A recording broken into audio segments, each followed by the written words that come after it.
Friends, poetry number 44 goes with the title, "If you cannot lead yourself, someone will lead you howsoever." Supported by the story. The Lord once asked a young prophet to go to Bethel and prophesy. The instructions God gave him were strict. After the prophecy, do not wait. Return home immediately. Do not sit down and eat with anybody, and do not return by the same road. The prophet obeyed. He went to Bethel and prophesied.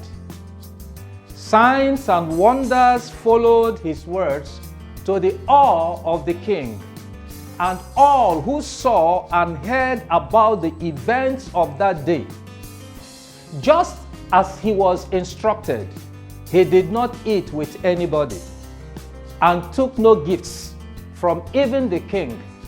He began his journey back by another road.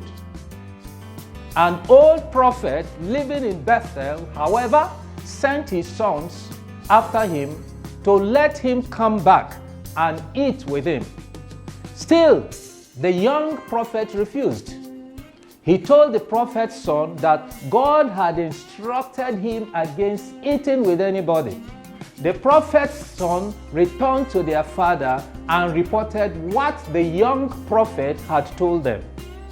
Then the old prophet mounted his donkey and rode after the younger one. On catching up with him, he told him that the Lord had just spoken to him also and asked him to bring him back to eat in his home. Probably because the young prophet would not lie in God's name, he presumed the old prophet also to be like him. So he made the fatal mistake of believing him. Consequently, he followed him home, sat at his table and ate. The story says, as they were eating, the Spirit of the Lord fell on the old prophet, and he rebuked the younger one for not obeying the Lord.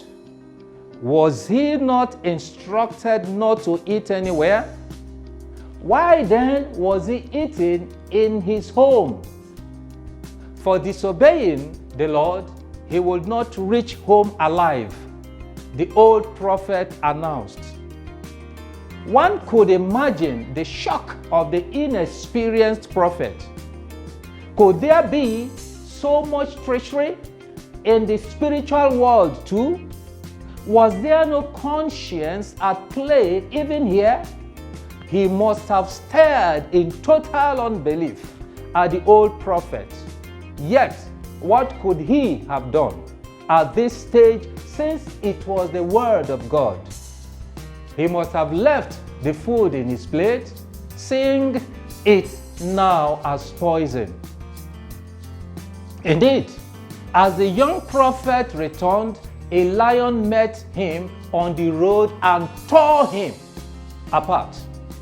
The old prophet now went for his body and wept over it. This story elicits anger from some readers, especially on account of the old man's duplicity. But who was to blame, really? If not the young man who did not go on his way and let the old prophet go on his way. He had lost his own direction and followed another to his untimely death. Stay focused, friends, once you know where you are going. Otherwise, others will take you to where they are going, mostly to your detriment. Thank you.